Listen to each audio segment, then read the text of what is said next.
Bonsoir à toutes et à tous, deuxième vidéo de la soirée. Je voulais parler de ça dans la vidéo précédente, mais je ne vais pas la faire trop longue, déjà qu'elle a fait 13 minutes. Donc je vais essayer de faire pas trop long ici, mais c'est quand même un sujet qui m'importe. Comment on fait pour devenir un homme quand on n'a pas eu de père? Ça va être ça le titre de la vidéo. Comment on fait pour être masculin quand on n'a pas eu de père? Comment on fait pour ça lorsque on a, on a surtout une figure potentiellement négative, on n'a pas eu de figure modèle, on n'a pas eu de figure paternelle? Comment on fait pour devenir un homme? Comment on fait pour être masculin? Voilà, je vais vous dire ce que j'ai vécu et je vais vous dire comment j'ai fait. Moi, il faut savoir que mes parents se sont divorcés quand j'avais 7 ans. 7 ans, mon petit frère venait de naître, mon dernier petit frère. Mon autre petit frère avait 5 ans, et j'allais avoir un demi-frère, parce que mon père est allé voir une autre femme, 2 ans plus tard. Donc voilà, j'ai 3 frères. Et mon père, il était accro à la pornographie. Mon père, il avait des problèmes avec l'argent. Il savait pas gérer l'argent. Il était médecin. Il gagnait des sommes faramineuses. Il gagnait des. Franchement, c'est ça ce que ma mère un jour a dit. Son plus grand regret, c'est qu'on aurait pu être riche. Mais ton père, l'argent lui brûlait les doigts. Et c'est ça, il brûlait les doigts. Parce que il était tellement défoncé de l'intérieur vis-à-vis de la relation avec son père. Parce qu'en fait, souvent, c'est transgénérationnel. Il y en a qui vont dire, oh, c'est transgénérationnel, tout ça est terrible. Non, c'est transgénérationnel parce que son père est parti lorsque lui, il avait entre 12 et 17 ans. Et parce que ça prend du temps aussi, il y a des signes avant-coureurs. Et les enfants sentent ce qui va se passer. Les enfants, ils sont pas cons. Vous pouvez pas cacher vos émotions aux enfants. Ils se les sentent en fait. Ils sont capables de l'expliquer, mais ils vont être malheureux. Moi, je le sentais que mes parents, c'était le bordel. Je fais une énorme dépression quand j'ai eu 6-7 ans. J'aurais dû sauter une classe, j'ai pas sauté une classe. J'ai même fini par redoubler une classe lorsque je suis arrivé dans l'armée. C'était vraiment. Vraiment, je me suis pas construit, je dormais plus, je prenais plus de soleil, je mangeais super mal. J'étais accro aux jeux vidéo, le monde s'effondrait autour de moi, je faisais des crises psychotiques, j'avais envie de me suicider. Mec, quand t'as 7-8 ans que t'as envie de te suicider, tu te rends compte? Mais tu te rends compte ce qui se passe quoi? Comment tu fais pour réparer ça quoi? Et donc moi j'ai pas eu peur. Donc, mon père il s'est barré, il disait ah mais vous êtes toujours au téléo quand vous avez besoin de moi. Non mais papa, c'est pas parce qu'on c'est pas quand on t'appelle que tu dois venir. C'est que tu dois être déjà là avant qu'on t'appelle en fait. Et moi je dis ça à tous les pères qui se posent des questions ou certains qui croient que oui mais dès qu'il m'appelle j'arrive. Et déjà en plus notre père parfois il venait pas tout le temps, il était en retard ou je sais pas ce qu'il faisait, il faisait la fête, il niquait. Parce que c'est ça aussi mon père il était accro à la pornographie, au sexe, au cul, n'importe quoi. Il est tout le temps avec une gonzesse. Et voilà, il avait juste besoin de fourrer, de vider ses couilles en fait. Il pratiquait pas la rétention. Et il était esclave de ses pulsions. Et c'est ça, parce qu'en fait, j'ai arrêté le TDAH de mon père et de ma mère. Donc moi, je suis vraiment. Je suis explosif. Surtout, mon père, c'était en fait, c'est sa dopamine. Il avait besoin de sa dopamine et il se dilapidait quoi. Faut juste savoir aussi que mon père est mort l'année dernière, le 11 juillet 2021. Et que.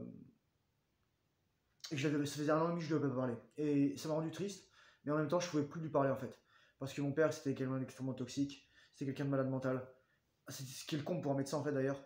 Il est mort obèse, il avait rapetissé tellement qu'il était devenu gros parce que il avait une énorme scoliose ou une syphose, enfin une des deux quoi. C'est lorsque vous avez la colonne vertébrale qui se plie carrément, les lombaires qui se compressent, les disques, etc. C'est le bordel quoi. Et il pesait 130 kilos quoi. Il bougeait sur un scooter à 63 ans. Et non mais c'est ça, c'est terrible. Il prenait pas soin de lui, il se respectait pas. Il se respectait pas. Donc il pouvait pas avoir mon respect. Parce qu'il se respectait pas lui-même. Et moi, lorsque je l'ai vu la dernière fois, moi au contraire, j'étais vraiment en pente ascendante. J'étais en train de transmuter. J'étais en rétention depuis 60 jours, mais j'étais encore dans ma liste pornographique aussi à ce moment-là. Je crois que j'ai tenu 74 jours à ce moment-là. Et c'était vraiment. C'était vraiment. C'était terrible la dernière fois qu'on s'est vu en fait. Je lui ai dit, je dis que c'était la dernière fois qu'on se verrait. Et il me dit, mais si tout se passe bien, on pourra se revoir l'année prochaine. Je fais, non mais en plus, c'était avant le Covid, quoi. C'était hiver 2019-2020, quoi. Et non, c'était trop chaud, quoi. Enfin, c'était vraiment ça. Et lui, donc son père, il est parti. En fait, lorsqu'il avait 35-40 ans, mon père a essayé de retrouver son père. Et il l'a retrouvé. Et son père l'a envoyé chier. Il avait refondé une famille et son père l'a envoyé chier. Et imaginez déjà que l'enfant qui a subi le premier traumatisme de la séparation de ses parents, parce qu'en plus ma grand-mère était vietnamienne, elle parlait pas un mot de français pratiquement, elle était tributaire de tous ses enfants pour lui produire tout, et mon père d'ailleurs a vécu avec ma grand-mère ces dernières années, c'est-à-dire entre 2012 et 2016 pratiquement, il vivait pratiquement tout le temps avec elle, et voilà quoi. Il était très attaché à sa mère, en fait, dès que sa mère est partie, il avait plus aucune raison de rester sur Terre en fait. Même nous, ses enfants, c'était pas une assez bonne raison pour qu'ils prennent soin de lui en fait. C'est tellement ça, vous voyez. Lorsque je vous dis que les hommes, c'est des machines à accomplir des buts, lui, il vidait tellement les couilles. Oh bah t'attends, ça va, t'inquiète. Il était plus capable d'accomplir ses buts en fait. Il était plus capable d'avoir une frame masculine. Il était. Il était l'ombre de lui-même, c'était un déchet humain, c'était une épave. Mais je dis ça pas méchamment, je dis vraiment. Il était. Son foie était en train de mourir, il avait un gros acide. Acide, c'est lorsque vous voyez le foie qui fuit. Vous voyez les hommes qui ont un énorme ventre ballon. C'est le foie qui fuit en fait.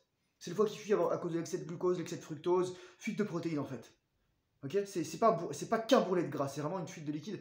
Et là, ces gens-là, ils sont en santé terrible en fait. Ils sont et sauf que on n'a pas de nerfs, de sensations qui vont dans nos organes intérieurs. Donc on sent pas forcément la douleur qu'il y a. Parfois on a des petites douleurs référées, etc. Mais franchement, l'acide, c'est littéralement le cri d'agonie de votre foie. Moi je sais qu'il y a un mec là dans la rue, dans mon pâté de maison, il a un bit tellement gros qu'il est obligé de mettre une ceinture en fait pour tenir son dos. Mais elle est presque trop petite la ceinture parce qu'il a tellement un énorme ventre. En plus il se balade en chemise ouverte, histoire que tout le monde voit son bide. C'est super sexy. Moi je vous dis, habillez-vous pour le corps que vous avez et pas le corps que vous voulez. Attention. Bref, je divague encore une fois. J'ai pas eu de père. J'ai pas eu de père, j'ai pas eu de figure masculine. Lorsque j'étais dans l'armée, les mecs, il y avait la plupart de mes chefs de section, mes capitaines, commandants d'unité ou certains de mes colonels, commandants de bataillon, voire légionnaires, c'était des pervers narcissiques, des sociopathes. Il y avait quelques bons chefs, mais ils étaient rares et c'était rarement mes chefs directs. J'ai eu un ou deux bons chefs à la fin de ma scolarité, mais ils étaient encore en plus dans le truc, voilà. Il y en a qui étaient carriéristes, il y en a qui étaient égoïstes, il y en a qui étaient juste, voilà, narcissique en général, sociopathe. Et c'était en anglais on dirait rampant. C'était littéralement, c'était monnaie courante.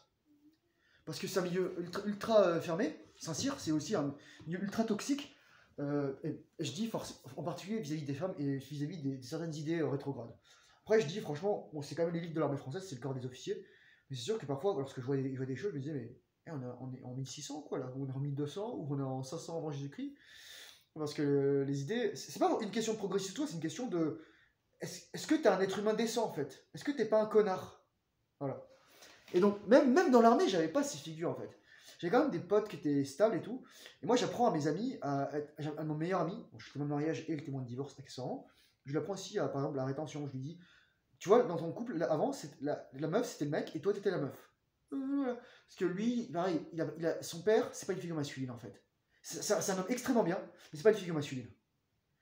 C'est pas une figure masculine parce que il a le complexe du sauveur. Et quand t'as le complexe du sauveur, c'est-à-dire que tu te prends pas soin de toi, tu te respectes pas en fait.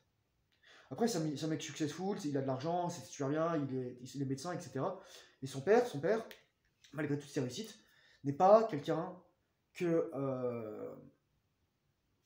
a réglé son histoire en fait.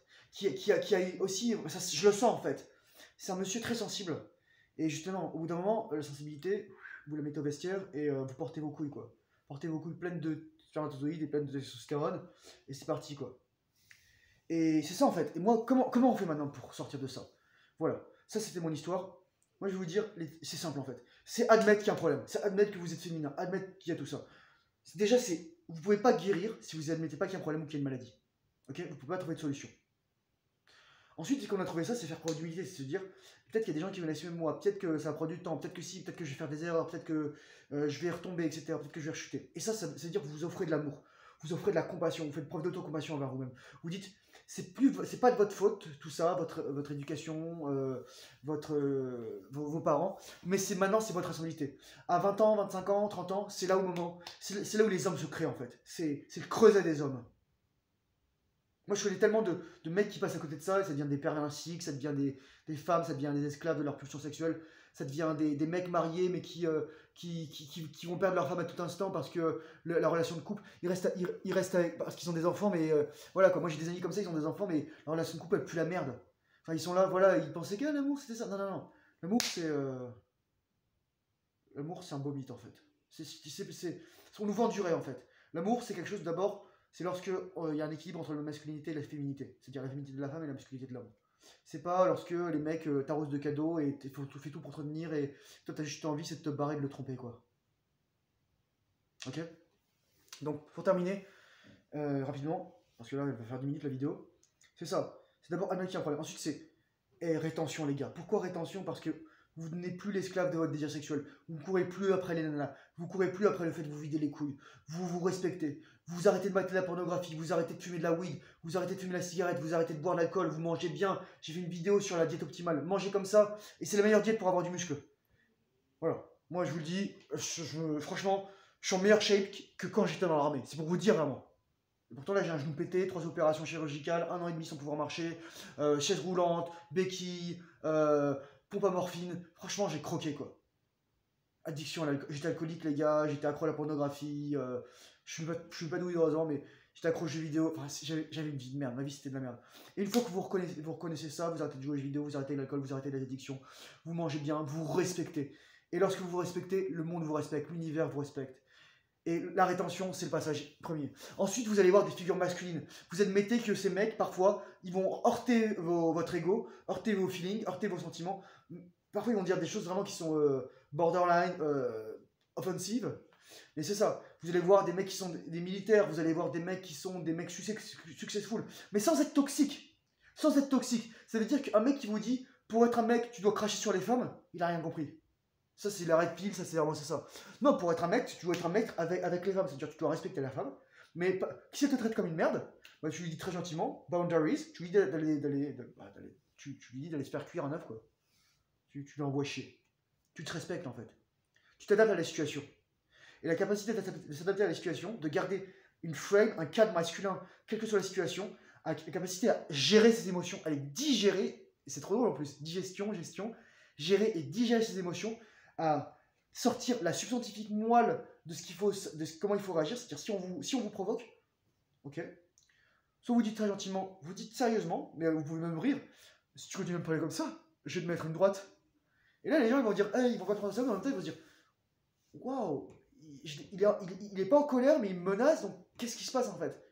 Et là les gens s'ils continuent de vous tester, bah, vous mettez votre menace à l'exécution. Voilà. Et ils vont me dire, oh vous êtes violent. Au bout d'un moment, talk shit, get it. Allez. Et après, c'est ça. C'est vraiment juste. C'est pas être un mec violent, hein, tout ça. Je suis un mec violent, je me fais respecter, etc. Non, être un mec masculin, c'est juste retrouver son pouvoir. Et la rétention, quitter les addictions, devenir autosuffisant. Être capable d'accueillir quelqu'un dans sa. De pouvoir fonder une famille, d'avoir un couple sain, d'avoir un équilibre dans sa vie, de se faire respecter par les autres hommes. C'est ça aussi être masculin. Et comment on se fait respecter par les autres hommes? Moi, l'autre jour, je suis allé à la station de sport à l'extérieur. Il y a quelques-unes, je crois qu'il y a une vidéo où je fais des tractions à l'extérieur. Et tout le monde m'a dit, oh Thomas, t'es musclé et tout. Et même à un moment, je faisais des exercices. Et même une nana qui me dit, ouais, mais là, on se voit que t'es musclé, là, t'as les veines et tout. Je fais, oh, c'est gentil. Compliments des hommes et des femmes. Et là, vous savez que vous êtes masculin. Et c'est pas les compliments, oh, j'aime trop ton rouge à lèvres. Parce que si une femme vous dit ça, c'est vrai. Par contre, quand quelqu'un vous complimente sur votre physique, sur vos muscles, sur votre style, sur tout ça, là vous savez que sur la bonne voie. Il y a du feedback extérieur, mais ça ne va pas être c'est juste des indices. Vous devez pas, ça ne doit pas vous donner de l'attention inutilement. Ça doit juste vous dire, ok, là je suis sur la bonne voie. Ok, c'est un cue. Donc être masculin, c'est ça, c'est ensuite transmuter l'énergie, créer, retenir, se débarrasser de ses addictions, être un mec sain d'esprit, être un mec mentalement équilibré, travailler sur les 4 piliers, physique, émotionnel, psychologique, financier, spirituel. C'est ça en fait. Et soyez l'homme que vous auriez voulu avoir comme père. Et moi j'ai fait des vidéos avant. Soyez l'homme que vous auriez voulu avoir comme père. Allez, ciao.